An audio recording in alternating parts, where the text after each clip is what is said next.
day 9, I think, right? Today I'm gonna have to do around 10 minutes just because I'm at work, again, just like yesterday, but it's alright. Hi Mia, now you're watching. I've been doing a lot of reading off camera, read a lot today. So right now we're at page,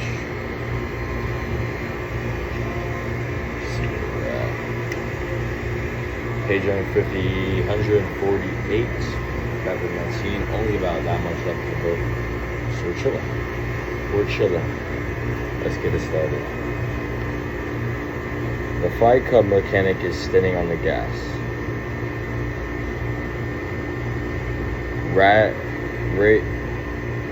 Raging behind the wheel in his quiet way. We still have something important to do tonight. One thing I will have to learn before the end of civilization is how to look at the stars and tell where I'm going. Things are quiet as driving a Cadillac through outer space. We must be off the freeway. The 3 guys in the backseat are passed out or asleep. You had a near-life experience, the mechanic says. He takes one hand off the steering wheel and touches the long welt where my forehead bounced off the steering wheel. My forehead is swelling up enough to shut both eyes, and he runs a cold fingertip down the length of the sweat. The corniche hits a bump, and the pain seems to bump over my eyeballs like a shadow from the brim of a cat. Our twisted rear springs and the bumper bark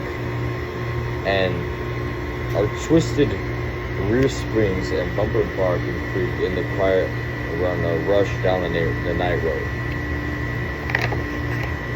The mechanic says how the bumper of the corniche is hanging by its ligaments, how it was almost torn free when we caught the end of the truck's front bumper.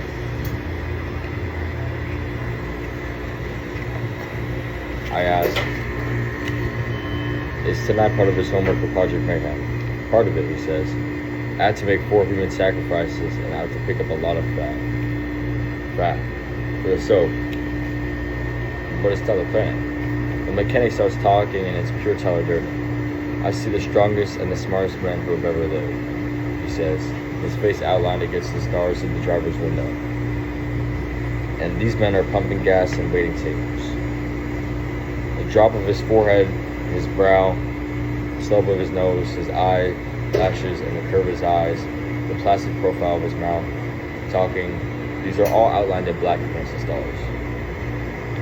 If we could put these men in training camps and finish racing them, all a gun does is focus an explosion in one direction.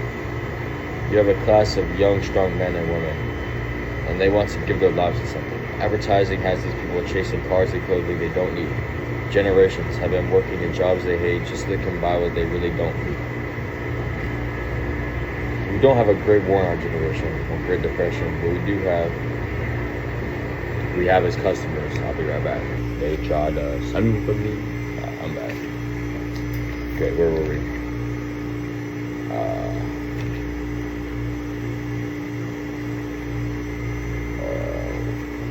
We don't have a great war in our generation or Great Depression, but we do have a great war with the spirit. We have a great revolution against the culture. The Great Depression is our lives. We have a spiritual depression. We have to show these men and women freedom by enslaving them and show them the courage by frightening them. Napoleon bragged that he could train men to sacrifice their lives for a scrap of ribbon. Imagine when we call a strike and everyone refuses to work until we redistribute the wealth of the world. Imagine hunting elk through the damn canyon forest surrounding the ruins of Rockefeller Center. What do you say about your job, the mechanic says. Did you really mean it? Yeah, I meant it. That's why we're on the road tonight, he says. We're a hunting party and we're hunting for fat. We're going to the medical waste dump. We're going to the medical waste incinerator. And there, among the discarded surgical drapes and wound dressings and 10-year-old tumors and intravenous tubes and discarded needles and scary stuff, really scary stuff, among the blood samples and amputated tidbits, we'll find more money than you can haul away in one night, even if we were diving in a dump truck. We'll find enough money to load this Cornish down the axle stops. fat, McKenna says. Liposuction fat will sucked out the richest thighs in the richest, fattest thighs in the world. Our goal is the big red bags of liposuction fat. We'll haul back to Paper Street and render and mix with lye and rosemary and sell back to the very people who have paid to have it suctioned out. At $20 a bar, these are the only folks who can afford it. The richest, creamiest fat in the world, the fat of a lamb, he says. That makes tonight a kind of Robin Hood thing. The little wax fires butter in the carpet. While we're there, he says, we're supposed to look for some of the hepatitis bug too. Alright, I mean that was already a chapter. See how long this next chapter is. Oh, okay. So I'm gonna do one more chapter and that's when we get tonight. I already read like 30 pages today, so the tears were really coming now. And one fat stripe rolled along the barrel of the gun and down the loop around the trigger to burst fat against my index finger. Raymond Hassel closed both eyes, so I pressed the gun hard against his temple, so he'd always feel it pressing right there. I was beside him. This was his life. He could be dead at any moment. This wasn't a cheap gun, and I wondered if someone might fuck it up. Everything had gone so easy. I wondered. I'd done everything the mechanic said to. This was why we needed to buy a gun. This was... Alright. Picking up where we left off, I realized also my camera was not in the correct position, but should be fine in editing. Let's see here. Okay, for your chapter 20. The tears were really coming down, and one fat stripe rolled along the barrel of my gun, down the loop, around the trigger, to burst a fat flat against my index finger. Raymond Hessel closed both eyes, so I pressed the gun hard against his temple, so he'd always feel it pressing right there. I was beside him, and this was his life. He could be dead at any moment. This wasn't a cheap gun, and I wondered if someone might fuck it up. Everything had gone so easy. I wondered. I'd done everything.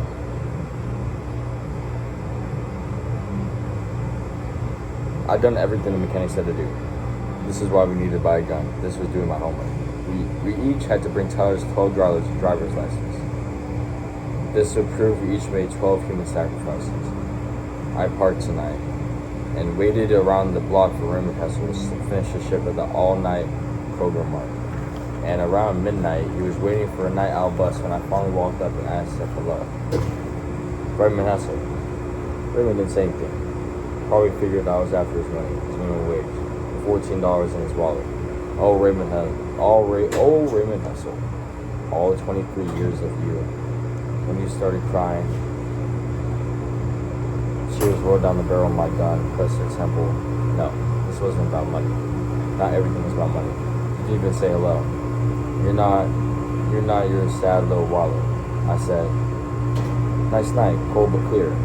You didn't even say hello. I said, don't run or I'll have to shoot you in the back. I had the gun out, and I was wearing a latex glove, so if the gun ever came to People's Exhibit A, there'd be nothing on it except dry tears of Raymond Hessel, Caucasian, age 25, with no distinguished marks. Then I had your attention. Your eyes were big enough that even in the street light, I could see that they were antifreeze green. You were jerking backwards, and a little more every time the gun touched your face, as if the barrel were too hot or too cold. Until I said, don't step back, and then you let the gun touch you. But even then, you rolled your head up and away from the barrel. You gave me your wallet like I asked. Your name was Raymond K. Hessel on your driver's license. You lived at 132 SE Bending Apartment A. That had to be a basement apartment. They usually give basement apartments letters instead of numbers. Raymond K. Hessel. I was talking. Your head rolled up and away from the gun, and you said, yeah. You said yes, you lived in the basement. You had some pictures in your wallet too. There was your mother. This was a rough one for you. You'd have to open your eyes and see the picture of mom and dad smiling and see the gun at the same time. But you did. And you closed your eyes and started to cry. You were going to cool. You were going too cool. Amazing miracle of death. 1 minute you're a person One minute you're a person, the next minute you're an object. And mom and dad would have to call old doctor, whoever, and get your dental records because there wouldn't be much left of your face. And mom and dad, they would always expect so much more from you. And no, life wasn't fair. And now it come to this, $14. This, I said, is this your mom? Yeah. You were crying, sniffling, crying, you swallowed. Yeah. You had a library card. You also had a video and movie rental card, a social security card, $14 cash. I wanted to take the bus pass, but the mechanic said to only take the driver's license. An expired community college student card. You used to study something. You worked up a pretty intense cry at this point, so I pressed the gun a little harder against your cheek, and you started to step back until I said, "Don't move, or else you're dead right here." Now, what did you study? Where? In college, I said. You have a student card. Oh wow, you don't know. Sob, swallow, sniff, stuff, biology. And that's what that's about. Okay, we back. Let's see, where was I? Raymond. Sob, sniff, swallow, biology. This and that. You're gonna die, Raymond. Cook. That's soup. Tonight. You might die in 1 second or in 1 hour. You decide. So vitamin. Tell me the first thing off the top of your head. Make something up. I don't give a shit. I have a gun. Finally, you were listening and coming out like a little tragedy in your head. Fill in a blank. Woman, what does Raymond Hessel want to be when he grows up? Go home. You just said you wanted to go home. Please. No shit. I said. But after that, how did you want to spend your life? If you could do anything in the world, make something up. You didn't know. And you're dead right now, I said. I said, now turn your head. Dead to commence at 10, 9, 8. I bet you said you want to be a veterinarian. Veterinarian.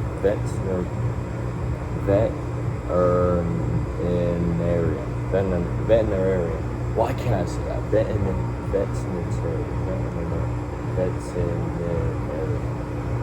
Yeah. That means animals. You want to go to school for that. It means too much school, you said. You could be working your ass off, or you could be dead. You choose. I stuffed your wallet into the back pocket of your shoes, so you really want to be an animal doctor. I took the saltwater muscle of the gun off one cheek and pressed it against the other. Is that what you've always wanted to be, Dr. Raymond? A veterinarian? Yeah. No shit. No, you meant yeah. No shit. Okay. I said, and I pressed the wet end of the muzzle on the tip of your chin, and then the tip of your nose everywhere. I pressed the muzzle, and it left shining wet rings in your tubes. So I said, go back to school tomorrow. If you wake up tomorrow morning, so I said, go back to school. If you wake up tomorrow morning, find a way to get back into school. I pressed the wet end of the gun on each cheek, and then your chin, and then against your forehead, and let the muzzle press there.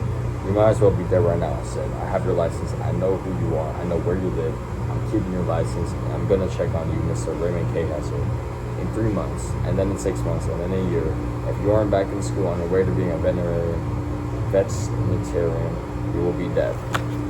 You didn't say anything. Get out of here and do your little life. But remember, I'm watching you, Raymond Hessel. And I'd rather kill you than see you working a shit job for just enough money to buy cheese and watch television. Now I'm going to walk away, so don't turn around. This is what Tyler wants me to do. These are Tyler's words coming out of my mouth. I am Tyler's mouth. I am Tyler's hands. Everybody in Project Mayhem is a part of Tyler Durden, and vice versa. Raymond K. Hessel.